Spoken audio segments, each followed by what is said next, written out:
ఇప్పుడు పాయక్రోపేట తుని ప్రాంతంలో ఎయిర్పోర్ట్ గురించి వాస్తవంగా అది ఒకసారి నేను రాముతో మాట్లాడి మళ్ళీ రాము అంటే వైకాపాలు ఏడుస్తున్నారంటే మధ్యన మొన్న రాము అంటేనే ఏడ్చారు ఏంటో నాకు అర్థంలే రాముని రాము కాకపోతే ఏమనాలి రాముడు మంచి బాలుడు అనాలా ఏంటి సో రాముతో నేను మాట్లాడి వెల్కమ్ బ్యాక్ అమ్మా కొంచెం టైం లేదు అది కాదు విచిత్రం అంటే చెప్తాను ఈరోజు మీరు ఎవరు విశాఖ స్టీల్ ప్లాంట్ గురించి అడగల మొన్నటి వరకు ఒక్క నిమిషం ఆగండి అమ్మా ఒక్క నిమిషం ఆగండి మీడియా మిత్రుల్లో ఎప్పుడు అడిగినా విశాఖ స్టీల్ ప్లాంట్ అని ఫస్ట్ బుల్లెట్ నాలో దింపేవారు నేను ఆనాడు ఏం చెప్పాను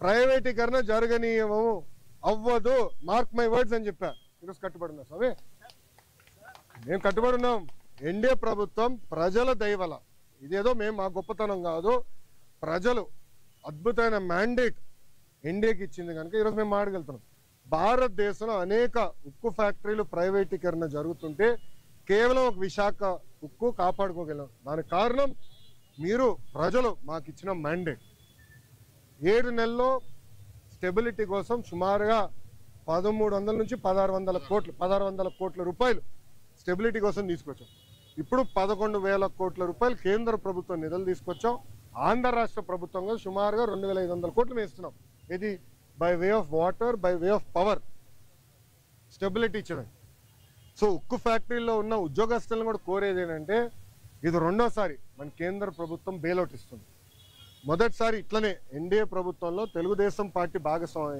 అయినప్పుడు ఆనాటి ప్రధానమంత్రి వాజ్పేయి గారు సుమారుగా 13,000 కోట్లు ఇచ్చారు 1,300 కోట్లు ఇచ్చారు ఇప్పుడు 11,000 కోట్ల రూపాయలు ఇస్తున్నారు ఇదంతా మనం దేశం కోసం మరి తిరిగి ఇవ్వాల్సిన బాధ్యత మనది ఇదంతా ఎక్విటీ రూపంలో వస్తుంది అప్పు కింద కాదు మొత్తం ఎక్విటీ రూపంలో వస్తుంది కానీ ఉక్కు ఫ్యాక్టరీ ఉద్యోగస్తులు కూడా నేను కోరేది ఏంటంటే కష్టపడతాం డివిడెండ్ల ద్వారానో ఉద్యోగాల ద్వారానో తిరిగి దేశానికి మనం చెల్లిద్దామని నేను కోరుతున్నాను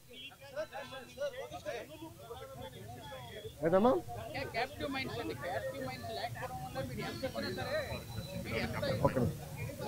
ఒక్క నిమిషం I'm sorry that is the wrong argument ఈరోజు ఆర్సిలర్ మిత్తలు క్యాప్టివ్ మైన్ లేకుండా ఇన్వెస్ట్ చేస్తుంది ఎన్ఎండిసితో టైఅప్ అయ్యి క్యాప్టివ్ మైన్ లేకుండా వాళ్ళు ఇన్వెస్ట్ చేస్తున్నారు కదా వాళ్ళు 14 మిలియన్ మెట్రిక్ టన్ ప్లాంట్ వాళ్ళు ఇన్వెస్ట్ చేస్తున్నారు 2 దశల్లో సో అది కావాలని ఇన్ఎఫిషియన్సీని దాంట్లోకి దోస్తున్నారు మీరు ఉద్యోగస్తులు అడగండి కొంతమంది సీఈఓలుగా వచ్చిన వాళ్ళ వల్ల ఇవన్నీ ఇబ్బందులు వచ్చినాయి పకడ్బందీగా ఏర్పాటు చేయాలి అది నిర్మలా సీతారామన్ గారితో కూడా చంద్రబాబు నాయుడు గారు మొన్న ఢిల్లీలో మాట్లాడారు మీరు చూస్తారు కదా విశాఖ ఉక్కుని సెట్ చేస్తాం highest profit making iron steel factory చేసే బాధ్యత మేము తీసుకుంటాం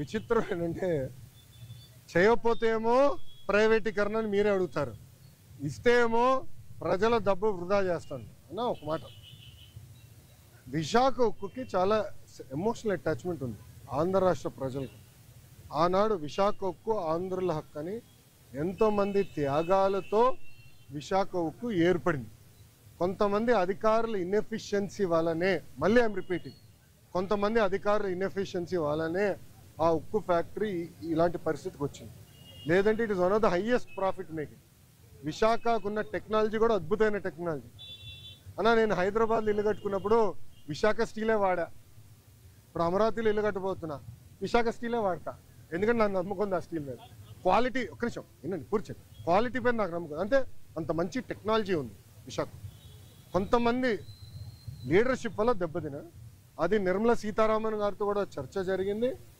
పకడ్బందీ లీడర్షిప్ని మేము తీసుకొస్తాం దాని దారిలో పెడతాం డివిడెండ్ ద్వారా ఉద్యోగాల ద్వారా మళ్ళీ దేశాన్ని తిరిగి మేము డబ్బులు ఇస్తాం ఓకేనా పాపం మీ వాళ్ళకి చోట్ల కారిపోతున్నాయి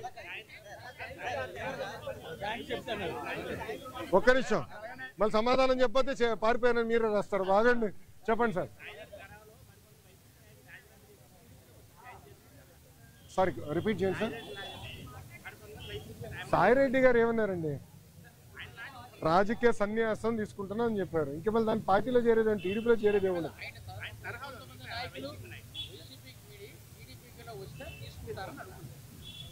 అది case by case we will decide ఎందుకంటే మా కార్యకర్తలను ఇబ్బంది పెట్టిన నేను ఎందుకు తీసుకుంటా మా కార్యకర్తల పైన కేసులు పెట్టిన ఎందుకు తీసుకుంటా అరే నా పైన కూడా కేసులు ఉన్నాయి స్వామి, ఎస్సీ ఎస్టీ కేసు ఉంది నా పైన, అటెంప్ట్ మర్డర్ కేసు ఉంది, అవన్నీ ఇప్పుడు జరుగుతున్నాయి కదా సార్.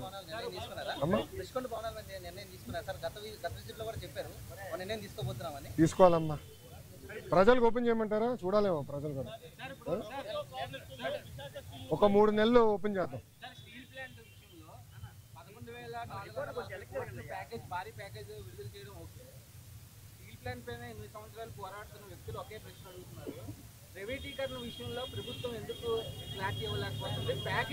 స్వామి ఒక్క నిమిషం, ఇంకా ఎన్నిసార్లు చెప్పాలి స్వామి? ఐఎమ్ సారీ, ఒక్క నిమిషం. చంద్రబాబు నాయుడు గారు చెప్పారు, కుమారస్వామి గారు చెప్పారు, నేను చెప్పా, ఇంకెంతమంది చెప్పాలి స్వామి? ఇంకెంత హామీ ఇవ్వాలి? అరే ప్రైవేటీకరణ జరగదని చెప్తే మళ్ళీ ఇంకా డౌట్ ఏంటి స్వామి? ఒక్క నిమిషం, మీరు ఏ మీడియా స్వామి? ఒక్క నిమిషం, మీరు కొంచెం చదవాలి స్వామి. ప్రైవేటీకరణ జరగదని చెప్పిన తర్వాత ఇంకేం డౌట్ స్వామి? నేను స్ట్రైట్ క్వశ్చన్ మిమ్మల్ని అడుగుతున్నా. ప్రైవేటీకరణ జరగదని నేను హామీ ఇచ్చా, నిధులు తీసుకొచ్చాం, క్యాపిటేషన్ చేసాం, ఇంకేం హామీ ఇవ్వాలి నీకు? బాండ్ పేపర్ అని రాసేవాళ్ళ? ఒక నిమిషం, బాండ్ పేపర్ అని రాసేవాళ్ళ నీకు? అరే అందరు జగన్ లాగా ఉండరు, గుర్తుపెట్టుకో. ఏం స్వామి మీరు కూడా అటు మాడితే? అది కాదు, అడిగేదాన్ని కూడా ఒక అర్థం ఉండాలి సార్. ఒక్క నిమిషం, మీడియా మిత్రులు కూడా మీరు ఆలోచించండి, ఈ ప్రశ్నకి ఏమైనా అర్థం ఉందా? ఇప్పుడు నేను ప్రైవేటీకరణ జరగనీయనని నేను హామీ ఇచ్చా, 7 నెలల్లో ఎంపీ గారు పోరాటం వల్ల, ఎమ్మెల్యేల పోరాటం వల్ల 1600 కోట్ల రూపాయలు తీసుకొచ్చాం. భారతదేశం వ్యాప్తంగా అన్ని ఉక్కు ఫ్యాక్టరీలు ప్రైవేటీకరణ జరిగే సమయంలో విశాఖ ఉక్కుకే, కేవలం విశాఖ ఉక్కుకే 11,000 కోట్ల రూపాయలు ఎక్విటీ రూపంలో, నాట్ డెట్, ఎక్విటీ రూపంలో కేంద్ర ప్రభుత్వం తీసుకొస్తుంది. రాష్ట్ర ప్రభుత్వం కూడా సుమారుగా 2,000 పైచిలుక కోట్ల రూపాయలు ఎక్విటీ రూపంలో తీసుకొస్తుంది. మళ్ళీ ప్రైవేటీకరణ అడుగుతాడు ఈయన, నాకే అర్థం అవుతుంది. నీకు ఎంత సమాధానం చెప్పాలి రప్ప? మీరే చెప్పండి, నాకు అర్థం. ఒక నిమిషం, నేను చాలా స్పష్టంగా దీని గురించి చెప్పదలుచుకున్నా. పిల్లలకి ఎలాంటి ఇబ్బంది లేదు ఈరోజు, ఎందుకంటే డైరెక్ట్ యజమాని అకౌంట్లో మేము వేస్తామని హామీ ఇచ్చాం. రైట్, ఆల్రెడీ ఫైనాన్స్ కూడా కేటాయించాం. ఓన్లీ ఇష్యూ ఏంటంటే కేంద్రం నుంచి దళితులకి కేంద్రం నుంచి డబ్బులు వస్తామా, అది లింకింగ్ ప్రాసెస్లో అయిపోతుంది, త్వరలో రిలీజ్ అవుతుంది. సో డైరెక్ట్ అకౌంట్లో వేస్తాం. ఎవరు పిల్లల అకౌంట్, తల్లిదండ్రులకి ఎలాంటి ఇబ్బంది లేదు, వాళ్ళని పిల్లలు చదివించుకోవచ్చు, యజమాని అకౌంట్లో వేస్తాం.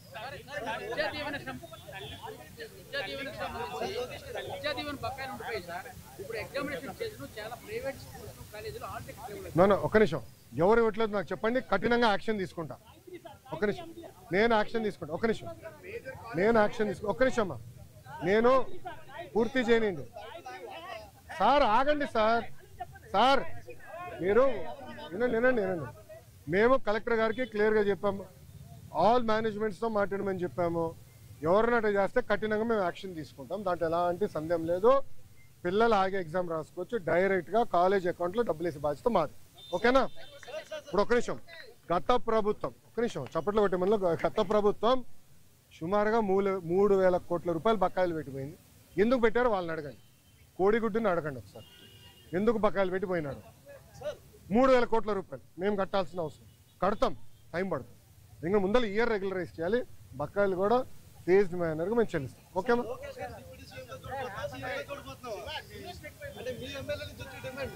తెలుగుదేశం పార్టీ కార్యకర్తగా చూస్తున్నాను అంతే, నాకు అవసరం లేదు అనా. ఒక్క నిమిషం, చంద్రబాబు నాయుడు గారు నాకు ఏ బాధ్యత ఇచ్చినా అహర్నిశలు నేను కష్టపడతా, పని చేస్తా, పార్టీని బలోపేతం చేస్తా, అంతేగాని పార్టీకి చెడ్డ పేరు మటుకు నేను తీసుకురాను. మీరు చూశారు, పాదయాత్రకి వెళ్ళా, నా వల్ల పార్టీకి ఏనాడు ఒక ఇబ్బంది కలగదు. నేను ఒక క్రమశిక్షణతో పార్టీ నాకు ఇచ్చిన ప్రతి బాధ్యత నేను నెరవేరుస్తాను, కట్టుబడి ఉన్నా. కొత్త కమిటీల్లో నేను కూడా ఒక చర్చ చేస్తున్నా, రేపు పాలిట్ బ్యూరోలో డిస్కస్ చేస్తున్నా. ఒక వ్యక్తి ఒక పదవిలో 3 టర్ముల కన్నా ఎక్కువ ఉండకూడదు, నేను వ్యక్తిగతంగా నమ్ముతాను. అది నా వ్యక్తిగత అభిప్రాయం, పార్టీ అభిప్రాయం కాదు, నాయకుల అభిప్రాయం కాదు, నా అభిప్రాయం, లోకేష్గా నా అభిప్రాయం. నేను కూడా ఈసారి నేషనల్ జనరల్ సెక్రటరీగా ఉండకూడదని నేను భావిస్తాను. ఎందుకంటే 3 టర్ములు నేను అక్కడనే ఉంటున్నాను, వేరే వాళ్ళు కూడా అవకాశం రావాలి. గ్రామ పార్టీ నుంచి పార్టీలో మూవ్మెంట్ పాలిట్ బ్యూరో వరకు రావాలనేది నా లక్ష్యం, నా ఆలోచన. రైట్ ఆర్ రాంగ్ అది పెద్దలు నిర్ణయిస్తారు, నా ఆలోచన అది. అందుకే ఈసారి నేను కానీ రాము కానీ, మళ్ళీ రాము అంటే ఏడుస్తారు వైకాపా వాళ్ళు, ఎందుకు ఏడుస్తారు నాకు తెలీదు. రాము ఏమో నన్ను అన్నంటాడు, నేనేమో రాము అంటాను. ఇద్దరే. సో రాము కూడా మొన్న రాము నేను కూడా మాడుకున్నాం. దావోస్లో కూడా లంచ్ చేస్తుంటే మేము మాడుకున్నాం. సో రాము కూడా ఏదన్నా నేను కూడా వేరే దానికి వెళ్దాం, వేరే వాళ్ళకి అవకాశం ఇద్దాం, పార్టీలో మూవ్మెంట్ రావాలని మేము అనుకుంటాం. ఓకే ఓకేమ్మా, థ్యాంక్ యూ. ఏంటన్నా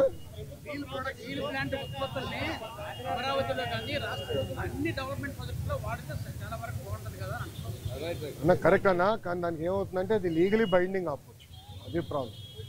అంటే రేపు ఇప్పుడు ఓపెన్ మార్కెట్ ఉన్నప్పుడు ఏమవుతుందంటే రేపు ఎవరన్నా కోర్టుకు వెళ్ళి ఒకటి కేసు ఇస్తాడు, ఇంకో వాళ్ళు ₹1 తక్కువ ఇస్తున్నారంటే ఫినిష్డ్, అడిగే వాళ్ళు గొడవలు అవుతుంది. ఆ ప్రాబ్లమ్స్ ఉన్నాయి, అది కూడా డిస్కస్ చేసాం మేము. అది టెండర్ ప్రాసెస్ ఫాలో అయిపోతే మనం అందరూ ఇబ్బంది పడతాం. ఓకేనా, హ్యాపీనా? All question answer. సాక్షి రాలా, నెక్స్ట్ టైం పట్టుకురండి, సాక్షిని. నేను ఎక్కడనే ఉన్నా కదా. ఏం మరో సాక్షి TV9 రాలా? వచ్చాడు, TV9 వచ్చాడు, రెడీగా ఉన్నాడు. Okay boss, thank you sir, జై హింద్. పార్టీ ఆఫీసర్ కదా సార్, పార్టీ ఆఫీసర్.